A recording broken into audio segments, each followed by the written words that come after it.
Jesus Christ की image देखिए, उसमें भी आपको अभय मुद्रा दिखाई देगा। जीसस क्राइस्ट की इमेज में भी अभय मुद्रा। डरो मत, डराओ मत। और जीसस क्राइस्ट ने कहा कि अगर आपको कोई थप्पड़ मारता है तो दूसरा गाल दिखा दो। उसके बाद पार्लमेंट లో ఇండియా కూటమి ప్రధాన ప్రతిపక్ష నేత రాహుల్ గాంధీ గారు నరేంద్ర మోడీ గారితో చెడుగుడు ఆడుకున్నారు. రాష్ట్రపతి ప్రసంగానికి ధన్యవాదాలు తెలియజేస్తూ బీజేపీ పార్టీ వాళ్ళు జై శ్రీరామ్ అనుకుంటూ వాళ్ళ ప్రసంగాన్ని కొనసాగిస్తే రాహుల్ గాంధీ గారు లేచి నిలవబడి రాజ్యాంగాన్ని అడిగి తీసుకుని జై సంవిధాన్, జై రాజ్యాంగం అనుకుంటూ ఆయన ప్రసంగాన్ని ప్రారంభించారు.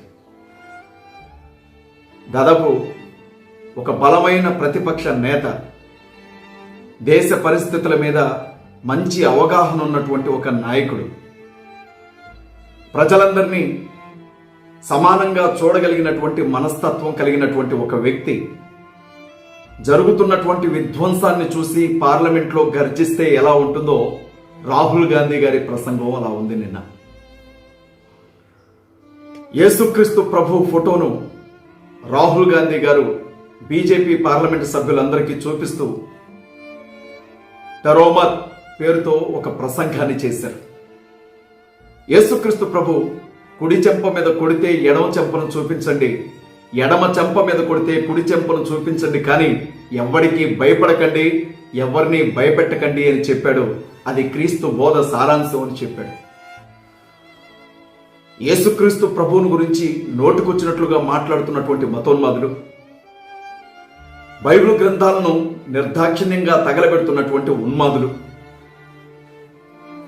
ప్రార్థనా మందిరాలకు నిప్పు పెడుతున్నవారు, దేవుని సువార్త పరిచర్యని అడ్డుకుంటున్న వారు ఈ వీడియోను చూస్తే హార్ట్ అటాక్తో చచ్చిపోతారేమో.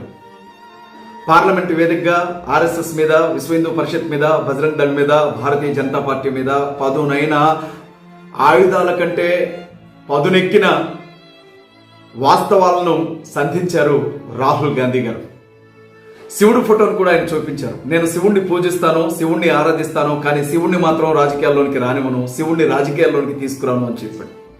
శివుని చేతుల్లో ఉండే త్రిశూలాన్ని చూపిస్తూ ఎడమ చేతిలో త్రిశూలం ఉంది, కుడి చేతిలో లేదు ఆ త్రిశూలం. యుద్ధం చేయాలనుకుంటే శివుడు కుడి చేతితో త్రిశూలాన్ని పట్టుకునేవాడు, ఎడం చేతితో కాదు.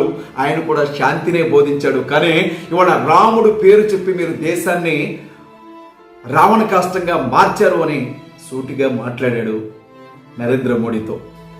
సంవత్సర కాలంగా మణిపూర్ రాష్ట్రాన్ని సర్వనాశనం చేస్తూ ఉంటే మీ పార్టీకి చెందిన వాళ్ళు, ఆర్ఎస్ఎస్ వాళ్ళు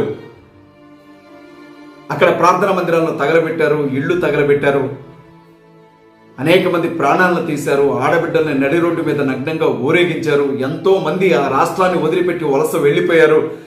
అక్కడ బైబిల్ కాలేజీలను తగలబెట్టారు, వృద్ధాశ్రమాలను తగలబెట్టారు, అనాథాశ్రమాలను తగలబెట్టారు. తినడానికి తిండి, కట్టుకోవడానికి బట్ట, ఉండడానికి నివాసం లేక మణిపూర్ రాష్ట్రం మంటల్లో తగలబడుతూ ఉంటే దేశానికి ప్రధానమంత్రిగా ఉన్న నువ్వు కనీసం ఒక్కసారి కూడా మణిపూర్ ఎందుకు వెళ్లలేదో ఈ పార్లమెంట్లో సమాధానం చెప్తావా అని అడిగాడు నరేంద్ర మోడీని.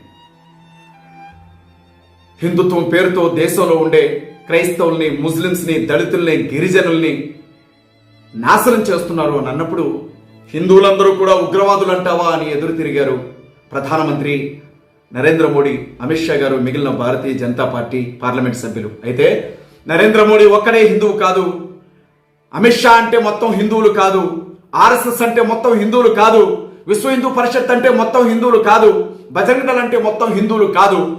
హిందుత్వంలో వీళ్ళు కేవలం మతోన్మాదులు మాత్రమే, హిందుత్వానికి వీరికి సంబంధం లేదు అని బల్లగుద్ది మాట్లాడాడు రాహుల్ గాంధీ గారు.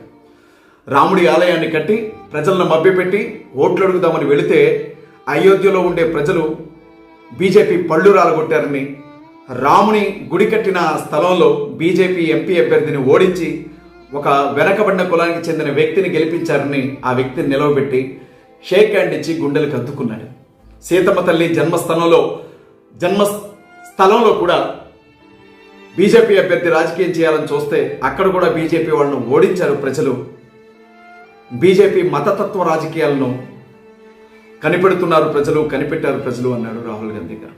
అగ్నివీర్ పేరుతో దేశ సైన్యంలో ఉండాల్సినటువంటి సైనికుల్ని కాంట్రాక్ట్ బేస్ని ఏర్పాటు చేసినట్లు దేశ సైన్యానికి ఉండే గౌరవాన్ని తగ్గిస్తూ దాన్ని కూడా సొంత సంస్థలాగా వాడుకోవాలనుకున్నాడు నరేంద్ర మోడీ అన్నాడు. మనమంటే సాధారణంగా తల్లికడుపులోంచి పుట్టాం, ఏదో ఒక రోజు చనిపోతాం, కానీ నరేంద్ర మోడీ అలాంటి వాడు కాదు అని చెప్పి ఇంతకుముందు నరేంద్ర మోడీ చేసిన వ్యాఖ్యలను పార్లమెంట్లో ఉండే సభ్యులందరూ గుర్తు చేస్తూ డైరెక్ట్గా ఈయన పరమాత్ముడి దగ్గర నుంచి వచ్చాడు, ఈయనే పరమాత్ముడు, ఈయన పరమాత్మ ఎవరో కాదు ఆదాని అంబానీ అని చెప్పి వ్యంగ్యాస్త్రాలు విసిరారు రాహుల్ గాంధీ గారు. దేశంలో పెరుగుతున్న నిరుద్యోగం, పేదరికం గురించి పట్టించుకోవడానికి ఈయనకు సమయం లేదు, కానీ ఆదాని దగ్గర నుంచి పిలుపొస్తే ఎయిర్పోర్ట్లు అమ్ముతాడు, ఆదాని దగ్గర నుంచి పిలుపొస్తే 2000 రూపాయల నోట్లు రద్దు చేస్తాడు, ఆదాని ఏదైనా చెప్తే లక్షల కోట్ల రుణాలు మాఫీ చేస్తాడు ఇతను అని చెప్పి చాలా పదునైనటువంటి వ్యాఖ్యలు చేస్తారు. ఏది ఏమైనా రాహుల్ గాంధీ ఈ దేశాన్ని ప్రజాస్వామ్య దేశంగా ఉంచుతామని, రాజ్యాంగం జోలికొస్తే ఊరుకోమని, ఇది అన్ని మతాల ప్రజలకు చెందినటువంటి దేశమని, హిందువులది మాత్రమే ఈ దేశం కాదని, మతం పేరుతో విధ్వంసాన్ని సృష్టిస్తున్నటువంటి బీజేపీని బొందబెడతామని చెప్పి సింహం అడవిలో గర్జించినట్లు పార్లమెంట్లో గర్జించాడు రాహుల్ గాంధీ గారు. రాహుల్ గాంధీ గారి కొరకు ప్రార్థించండి. అన్ని విషయాలు ఆయన మాట్లాడారు. దేశానికి మంచి రోజులు వస్తాయేమో అనిపిస్తోంది. మీరు చూడండి, ఎంత భయంకరమైనటువంటి దాడులు, ఎంత భయంకరమైన విధ్వంసం దేశంలో బీజేపీ వాళ్ళు చేస్తారు. పార్లమెంట్లో వాళ్ళ సంఖ్య ఎక్కువ, 400 సీట్లు వస్తే రాజ్యాంగాన్ని మారుస్తానంటే 230, 240 సీట్లు కాడి తొక్కిపట్టినారని తీశారు దేశ ప్రజలు. ఆ పార్టీ వాళ్ళ సాయంతో, ఈ పార్టీ వాళ్ళ సాయంతో ప్రధానమంత్రి పీఠ మీద కూర్చున్నాడు, కానీ ఎవడొచ్చి పక్కకి నెడతాడో అన్న భయంతో అలా గుండిపోవాల్సినటువంటి పరిస్థితి. సరైనటువంటి మొగుడు రాహుల్ గాంధీ గారి రూపంలో ఇవాళ పార్లమెంట్లో ఉన్నారు. మతోన్మాదులకు మొగుడుగా వచ్చాడు ఆయన అక్కడ. ఇక చూద్దాం పార్లమెంటు సమావేశాలు ఎలా జరుగుతాయో.